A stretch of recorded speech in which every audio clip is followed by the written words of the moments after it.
Bonjour, je m'appelle Plamena Balegno, je suis enseignante de yoga dans la région de Villars-sur-Olon-Grillon et aujourd'hui j'aimerais vous parler de cette discipline, de cette philosophie de vie qui est axée sur la prévention et sur le maintien d'une bonne santé. Alors comment le yoga pourrait avoir une action sur l'immunité? Donc déjà par le fait de respirer correctement ou réapprendre à respirer, c'est déjà la base. C'est ce qui fait que le yoga est différent peut-être des autres activités. On va pouvoir agir sur la circulation du sang par la respiration, bien sûr après par des postures aussi, et notamment les postures inversées, qui vont avoir une action sur le retour veineux, la circulation lymphatique également, pour aider à éliminer les toxines. Comme je l'ai dit, une action sur le stress chronique, c'est un des maux principaux de notre société, l'inflammation chronique. Donc voilà, c'est une approche, une activité douce qui peut être également renforçante. Et voilà, j'aimerais vous démontrer quelques postures qui pourraient encourager l'immunité. Pour aborder l'enseignement des postures inversées, je m'inspire beaucoup du maître BKS Iyengar, qui utilise énormément d'accessoires, vous allez voir sur les images, pour pratiquer ces postures de manière la plus sécuritaire possible et sans problème, sans dommage pour les cervicales, cette zone fragile de la nuque. Une des premières postures inversées abordées dans les cours de yoga est la posture très connue Adho Mukha Svanasana, le chien tête en bas. Et je vais vous la démontrer seulement avec le tapis aujourd'hui. Donc, c'est cette posture ici, souvent par manque de souplesse dans les ischio-jambiers, l'arrière des jambes et un manque de souplesse dans les épaules. Elle est difficile à prendre, on ne sait pas où placer sa tête, on ne sait pas comment étirer son dos, et souvent les épaules remontent beaucoup vers les oreilles. Donc, la méthode, c'est d'utiliser une chaise.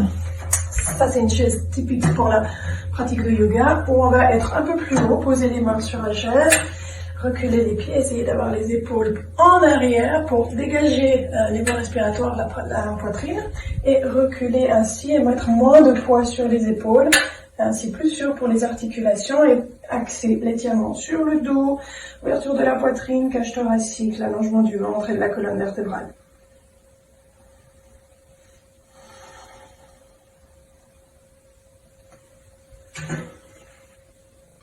Une autre posture intéressante à pratiquer, très relaxante, donc idéale en fin de journée, pour déstresser et se détendre. Viparita Karani, que je vous propose ici avec l'utilisation du mur et d'un bolster. Donc on va passer par le côté et se coucher sur le dos, sur le tapis, les jambes contre le mur avec le bassin surélevé. On va replier les jambes, venir placer ce bolster de manière correcte afin de bien étirer le dos, de le placer de façon correcte. On relaxe les épaules, on allonge les jambes. Puis ensuite les bras, on les place où on souhaite pour être confortable et aider l'ouverture à nouveau de la cage thoracique, la zone du cœur, des poumons, avoir le ventre dégagé, libre de respirer. Le diaphragme est libre ici de respirer. Et puis on est en posture inversée, retour veineux, retour lymphatique. Une posture très agréable pour agir sur le système nerveux. Une seule contre-indication ici, c'est une posture à ne pas prendre durant les jours des règles. Une autre posture clé qui agit sur l'immunité est la posture de la chandelle, Sarvangasana. Je l'enseigne avec beaucoup d'accessoires, comme sur l'image que vous allez voir actuellement, avec plusieurs couvertures pour surélever les épaules et ainsi donner plus de place au cervical et à la nuque, afin que cette zone-là ne soit pas comprimée pendant l'exécution de la posture. Mais je l'enseigne aussi d'une autre manière. Je vais vous la démontrer maintenant avec une chaise et un bolster.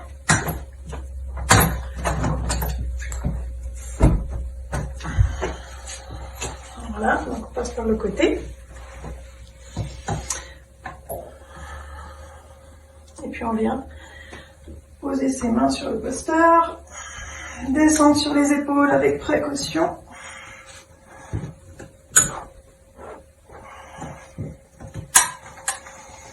et se placer ainsi dans cette version de la chandelle avec la chaise. On peut adapter la hauteur du bassin en ajoutant ou en retirant des couvertures, également en ajoutant ou en retirant des couvertures au niveau des épaules. La tête est sur le sol, les épaules sont surélevées, la cage thoracique, comme vous le voyez, bien dégagée, bien ouverte. Et de cette posture, on peut prendre différentes variantes. On y reste le plus longtemps possible. Au début, bien sûr, que quelques minutes afin de se familiariser avec cette posture. Pour revenir, c'est intéressant de voir peut-être, on revient de cette manière, en se laissant glisser en arrière, tête surélevée. Hop là. Et souvent on termine dans cette posture très relaxante.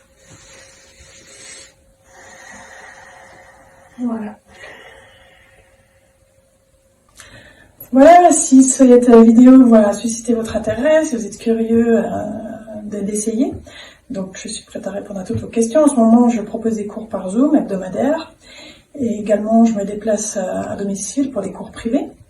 Il y a certaines de ces postures, vous l'avez vu, qui nécessitent un enseignement en présentiel.